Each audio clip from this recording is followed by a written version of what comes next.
বিসমিল্লাহির রহমানির রহিম। Hello everyone, আসসালামু আলাইকুম। সবাই কেমন আছেন? আশা করছি আল্লাহর রহমতে সবাই খুব ভালো আছেন। আমরাও আলহামদুলিল্লাহ আল্লাহর রহমতে বেশ ভালো আছি। বরাবরের মতো আজও আরও একটি ডেইলি ভ্লগ নিয়ে হাজির হয়েছি। আশা করব পুরো ভিডিওটা জুড়ে থাকবেন। অবশ্যই স্কিপ করা ছাড়া ফুল ভিডিওটি কন্টিনিউ করার চেষ্টা করবেন। কোথাও কোনো অংশ আপনাদের কাছে একটু হলেও ভালো লাগবে। আজকের ভিডিওটা 11টা থেকে শুরু করেছি, আর সবাইকে পবিত্র মাহে রমজানের শুভেচ্ছা জানিয়ে আমার আজকের ব্লগটা শুরু করছি। মাহে রমজান আসবে আসবে বলে এতদিন কত প্রস্তুতি, তাই না? আজকে কিন্তু চলেই এসেছে, আর আজকে আমি আমার প্রথম রমজানের ভিডিওটা আপনাদের সাথে শেয়ার করব। বাজার গুছাই করে কিন্তু অনেক বাজার গুছানো হয়েছে, তবে আরও কিছু টুকটাক বাজার আছে, সেগুলোকে এখন একটু গুছিয়ে নিব। ভিডিওর শুরুতে আমার প্রিয় আপুদের কাছে একটু ক্ষমা চেয়ে নেই। আমি যেহেতু এই ভিডিওটা প্রথম রমজানে করেছি আর দ্বিতীয় রমজানে ভয়েস দিচ্ছি, মানে আজকে যেহেতু জুম্মার দিন, তো মসজিদে খুতবা হচ্ছে আর আমাদের বাসার পাশেই দুইটা মসজিদ, যার কারণে ভিডিওতে একটু আউট নয়েজ আসবে বা একটু বেশি একটা সাউন্ড খারাপ দেখা যাবে। আপনারা একটু ক্ষমা সুন্দর দৃষ্টিতে আমার ভিডিওটা দেখে যাবেন। এখানে আমি ইসবগুল একটা জারে রিফিল করে নিয়েছি, আর কিছুটা ছিল সেটা তোকমা আর চিয়া সিডের সাথে রেখে দিয়েছি। এটা শুধু আমি খাবো, আর সবার জন্য ইসবগুল আছে। তবে আমি তো ভিডিওতে দেখিয়েছিলাম কতগুলো তোকমা, ইসবগুল, চিয়া সিড একসাথে আমি রেখেছি। ওগুলো অনেকগুলো আছে, তবে আপনাদের ভাইয়া আসলে এটা বেশি একটা পছন্দ করে না, এই কারণে আর কি দেই না। আমাদের দোকানে যেহেতু অনেক রকমের খেজুর বিক্রি করা হচ্ছে, মানে আপনাদের ভাইয়ার তো একটা শপ আছে, তো ওখানে বিভিন্ন রকমের খাবারের আইটেমগুলো আছে, তো খেজুরটাও এবার একটু ভালো করেই সেল করা হচ্ছে। তো আমাকে কিন্তু অনেক রকমের খেজুর একসাথে দিয়ে দেয়। তো গতকালকে যেই খেজুরটা দেখিয়েছিলাম ওইটা কিন্তু অনেক দামি একটা খেজুর, আর এই খেজুরটার নাম সম্ভবত বড়ই খেজুর।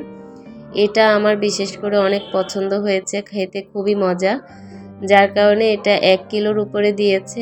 আরও কিছু খেজুর আনবো বিভিন্ন রকমের, আমি বলেছি একরকম খাবো না, মরিয়ম খেজুর থেকে শুরু করে অনেক রকমের খেজুর দিবা, যেন সবগুলো টেস্ট করতে পারি।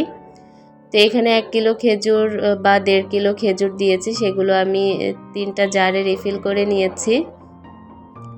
আর এখানে ম্যাঙ্গো ট্যাং দিয়েছে, এটাও একটু রিফিল করে নিব একটা জারে।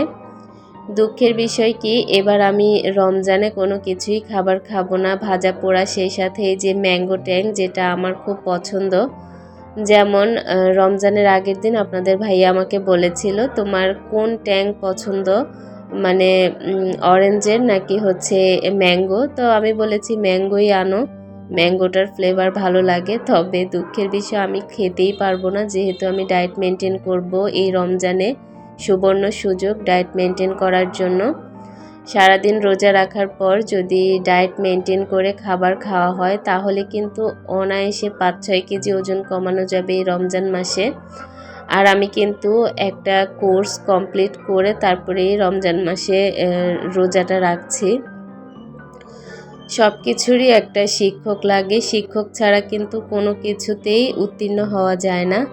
তো আমি কিন্তু নিজে অনেক দিন ডায়েট ফলো করেওছি, তবে কোনোভাবেই কোনো কিছু হচ্ছিল না।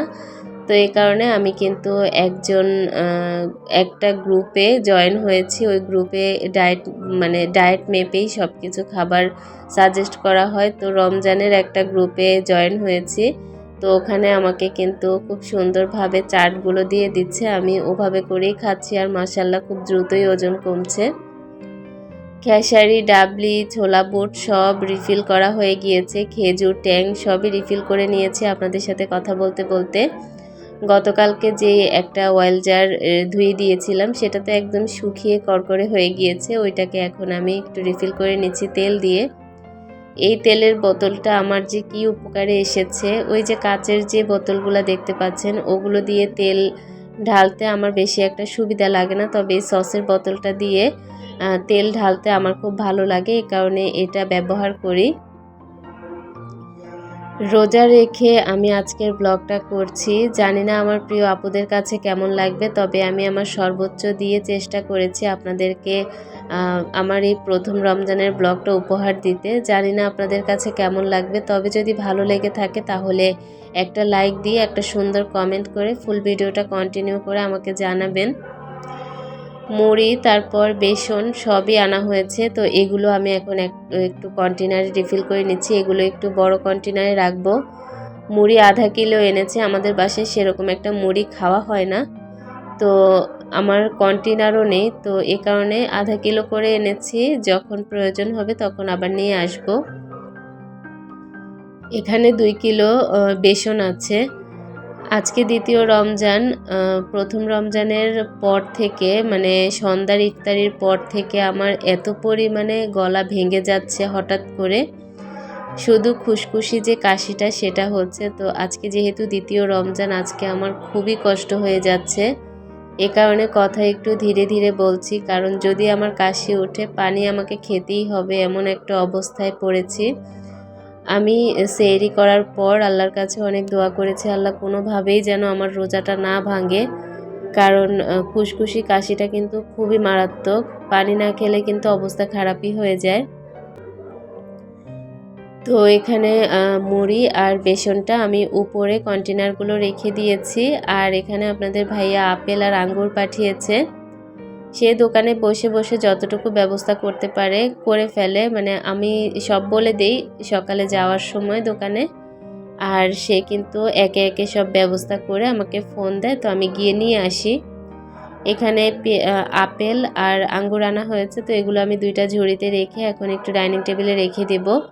তার আগে আমি একটু ইসবগুল ভিজিয়ে নেব। আমার হঠাৎ মনে পড়লো যে ইসবগুলটা ভিজিয়ে রাখি, এতে করে ভিজে যাবে সুন্দর করে আর চিনিটাও গলে যাবে। যেহেতু এখনও রান্না তারপর ইফতার সব বাকি আছে, আর আমি তো একটা চুলাতেই করব, সময়টা কিন্তু অনেক লেগে যাবে। তো এ কারণে এখন এগুলো একটু আগে থেকে গুছিয়ে নিচ্ছি, তারপর কাটা বাছাগুলো একসাথে কমপ্লিট করে তারপরেই আমি মূলত রান্নাবান্না শুরু করব। শুধুমাত্র আজকে বেগুনি আর ডিম চপ বানাবো। পেঁয়াজও খেতে চায় না, সেই সাথে আলুর চপও খাবে না, যেহেতু ডিম চপে আলু আছে। তো এ কারণে বানিয়ে আর নষ্ট না করে অল্প অল্প করে এক এক দিন এক একটা বানিয়ে দিবে। আমার কারেন্টও সাশ্রয় হবে, সেই সাথে খাবারগুলোও নষ্ট হবে না। আমাদের বাসায় ইফতারি সেরকম একটা খেতে চায় না, তারপরেও আমি জোর করে বানাই। আর আমি আবার খেতে খুব পছন্দ করি, তবে এবার যেহেতু আমি খাবো না তাই এবার আর বেশি চাপও নেব না। আমি শুধুমাত্র একটু ছোলা আর একটু সবজি খাবো, সেই সাথে একটু সালাদ, এটাই আমার ইফতার হবে। ফল ফ্রুট তো থাকবেই, সেই সাথে চিনি চারা, চিয়া সিড, ইসবগুল আর তোকমার পানি। আপনাদের সাথে একদিন আমার ফুল ডায়েট শেয়ার করব। অনেকেই করতে চায় তবে সাহস করতে পারে না।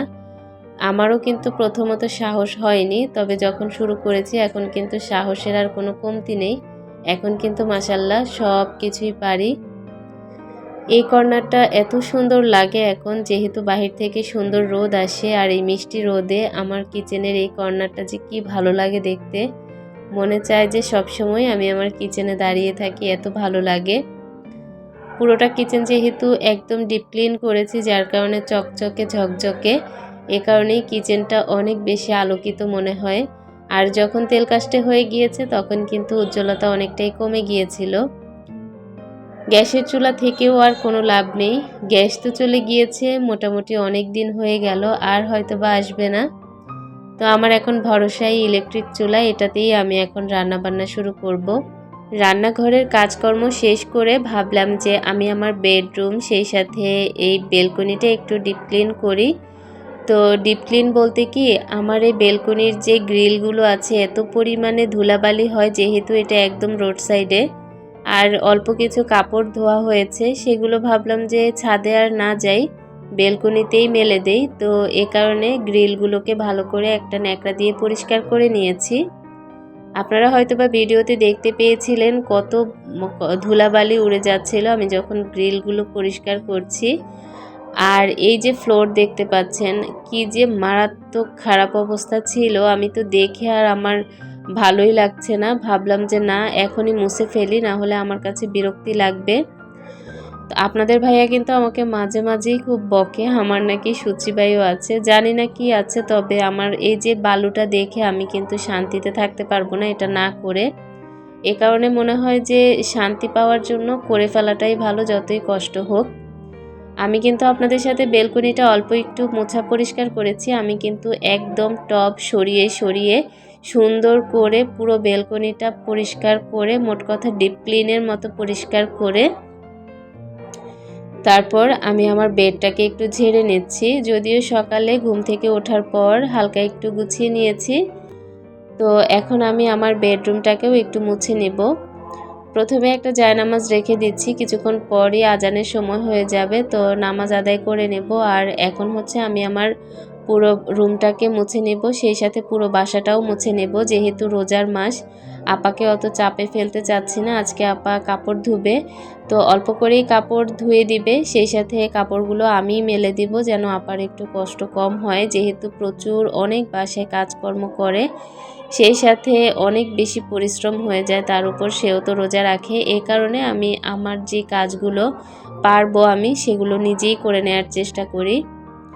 তো এখানে আমি আমার বেডরুম সহকারে আমার কিচেন, ড্রয়িং, ডাইনিং সবগুলো রুম ভালো করে মুছে নেব।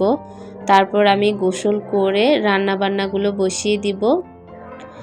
আমি আমার এই রুমটা দেখতে পাচ্ছেন কত কষ্ট করে মুছে নিচ্ছি। রুমটা এতটাই ছোট, এখানে আসলে কিছুই করা সম্ভব না। শুধুমাত্র এখানে অল্প একটু জায়গা আছে, আর এখানেই আমি নামাজ আদায় করি। আজকে প্রথম রমজান খুব সুন্দরভাবে আমাদের কেটে গিয়েছে। আপনাদের কার কিভাবে কেটেছে অবশ্যই জানাবেন। আমার এই জায়গাটা এত বেশি সুন্দর লাগছিল, যখন মুছে নিয়েছি একদম পরিষ্কার পরিপাটি লাগছিল, দেখতে তো ভীষণ ভালো লাগছে। আমি কিন্তু এই রুমটা মুছে, পুরো বাসা মুছে তারপর আমি কাটা বাছাগুলো সব করে নিয়েছি। এখানে 2 রকমের শাক কেটে নিয়েছি, বেসন গুলিয়ে নিয়েছি, বেগুন কেটে নিয়েছি বেগুনি বানানোর জন্য। তারপর ডিম চপের সব রেডি করে নিয়েছি, পেঁয়াজ, কাঁচামরিচ, ধনিয়া পাতা কেটে নিয়েছি রসুন সহকারে, সেই সাথে মুরগি কেটে নিয়েছি, আলু, বেগুন সব রেডি করে নিয়েছি। একটু পর রান্নাটা বসাবো। আজকের ভিডিও থেকে এখানেই বিদায় নিচ্ছি। সবাই ভালো থাকবেন। আল্লাহ হাফেজ।